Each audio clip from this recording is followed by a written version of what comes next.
Hello and welcome to the Dark Mount video review for Transformers Generations Combiner Wars Firefly. And he is a typical red jet with a robot underneath it. So, yeah. I'm going to go ahead and preface this now that I have done my Silverbolt review.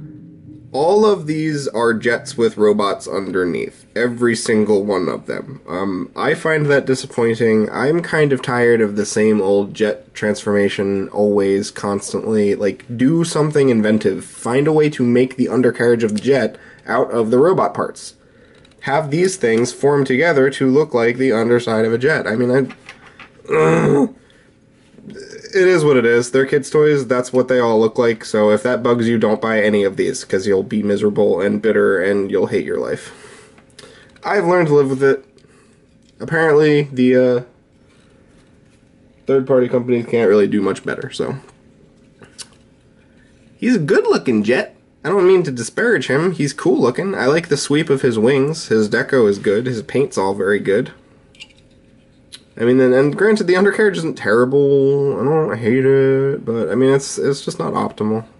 It would be nice to have jets that actually look like jets from more than just the top. And even here, this is my big problem with this figure. Right here. This looks fugly. This is dumb.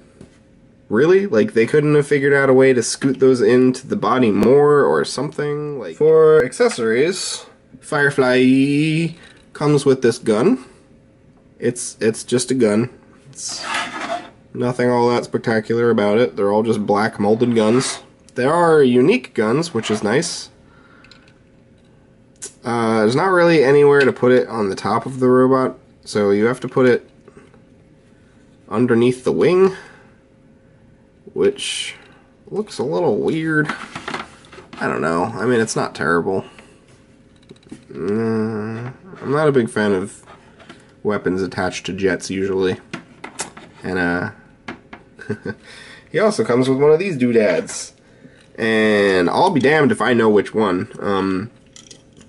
I have mixed these up completely by now. I don't know which one comes with which one. They have different molded colors, so I'm pretty sure that one of the white ones goes to this guy because he's got all the white plastic, but I could be wrong. I'm not entirely sure, and I don't particularly care. They're all basically the same thing. They've got a couple different molds for these things, and they're basically just kind of matching them up with stuff. So, Superion, at least in mine, I don't even know if it's the same for all of them. I got 2 of the Gatling guns, one of the little rocket launchers, and one of the ones that just looks like pipe bombs or something. And they all have kind of different stuff up on the top as well. So, he comes with one of these. I don't know which. It is very easy to tell on the Stunticons because depending on the way that they attach to the car, there's like different pegs and holes and stuff on the bottoms, but these are all basically the same for the aerial bots because the other thing, none of these guys have anywhere to store these things. The only thing you can do on any of them, I mean, I think 1 or 2 of them you can like plug it on top, but it looks absolutely ridiculous. You can plug them under the wings. That's pretty much your singular option for storage, and that also looks ridiculous. So I leave all of the accessories off to the side. Sorry, that was very loud. Off to the side for all of the aerial bots, just because they already have enough junk under them already. I don't need to be tacking on feet guns. So for size comparison, here is TFC's version of this figure. It's a slightly different plane, and obviously substantially different size. But yep, you've just got the arms folded along the sides here, and robot kibble underneath. So it's not as egregious. Like, you can definitely tell that both of those are folded up robots. But again, that's pretty much all you're getting with planeformers nowadays. It's only like Mindwipe and I guess like the Generations Sweep / Ratbat Stealth Bomber weirdo mold. I mean, there's really not many aerial transformers that don't just have kibble underneath their aerial form. So, what are you gonna do? Transforming this dude is hella easy. You can flip these back, pop the arms out to the sides, and then this whole section down here splits in half and hinges down at the bottom. So it's easiest to kind of fold this stuff up just so you can get a grip. And then that's going to disconnect like that. This back section is going to disconnect like this, and this whole leg area is going to fold down. And you should get very used to this because pretty much all of the Combiner Wars figures do something like this with the legs.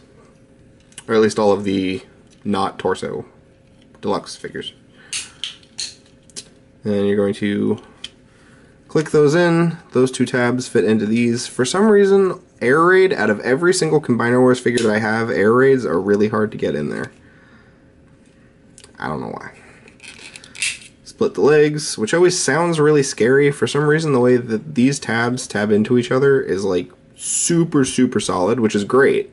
But it's also kind of scary when you're unpegging them because then it sounds all breaky.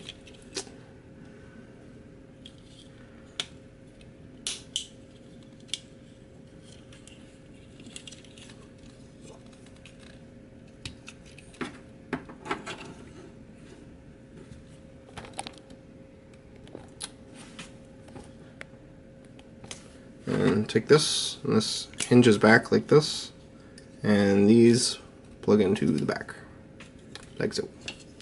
And then you can do pretty much whatever you want with the wings. I tend to kind of leave them out like that, but that is up to you. And then just spin the head.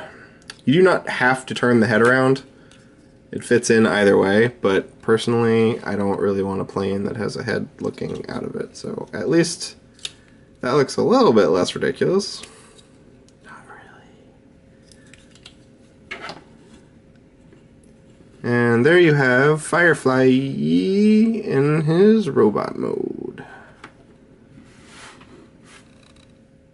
In his robot mode, this guy looks pretty awesome. Again, I really do like all of these Combiner Wars figures. I'm probably going to nitpick a little bit through my reviews because that's what reviews kind of are, but all in all, I'm still buying them, so I enjoy them. I do not buy figures to review. I review figures that I buy for my own collection. So if I'm buying something, it's met my standards to put in my collection.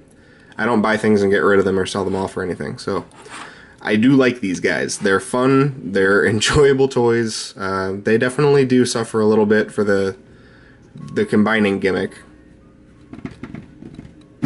Oh, ice cream truck.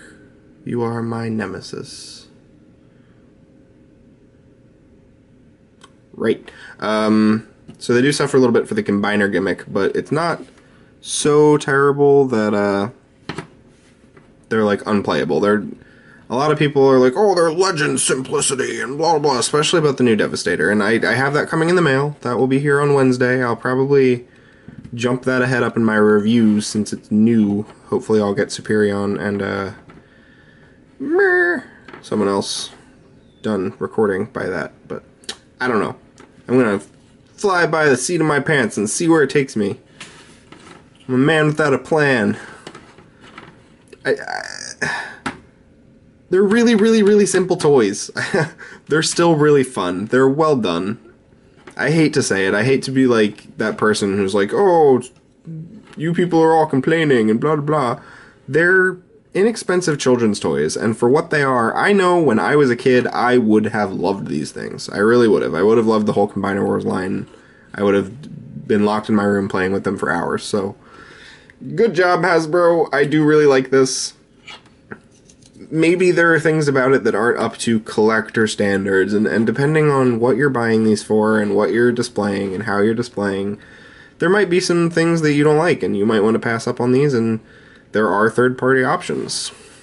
So, for size comparison, here he is next to the TFC figure, who I'm just now noticing next to him is really more of a bone cream off-white kind of color.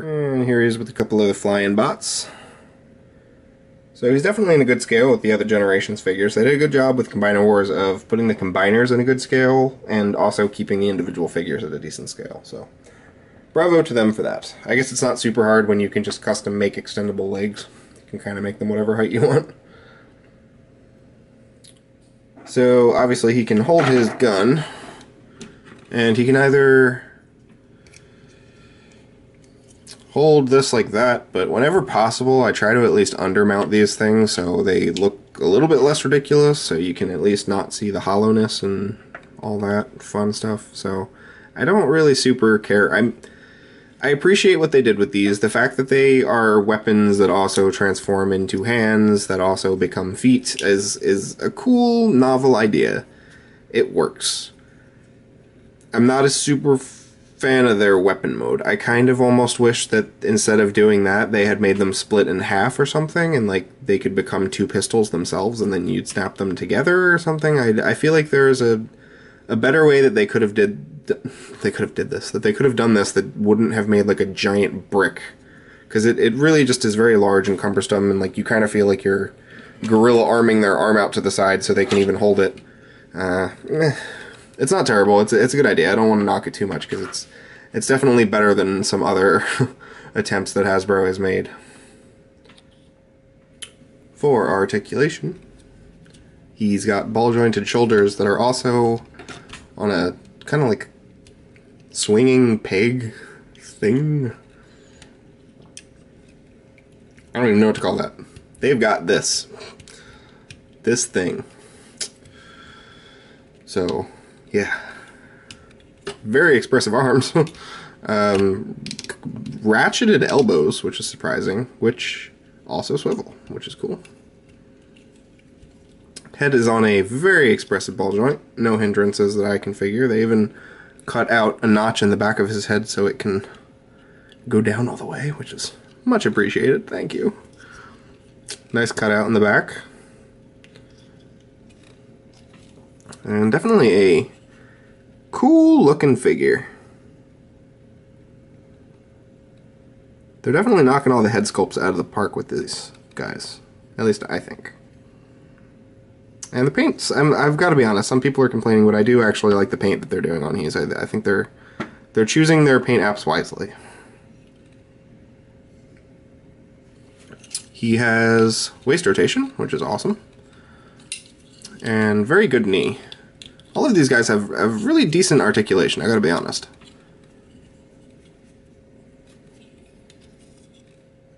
So all in all, I definitely think he's a good figure.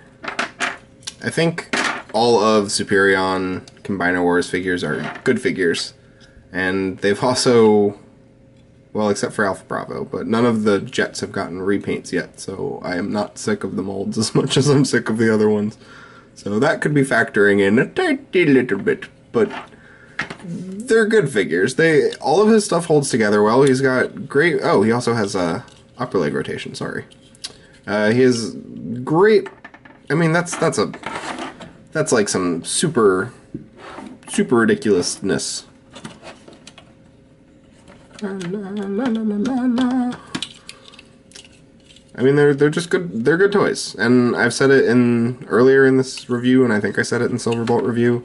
If I was a kid, I would definitely love these. I am kind of a kid at heart collector, so I still love these. If you're just kind of a collector, or if you're just collecting in box or something like that, I can't speak to any of that, so you'll have to make your own decision there. But if you enjoy toys, this is a toy. This is a toy. Thanks for watching. Like and subscribe, and I will see you guys next time.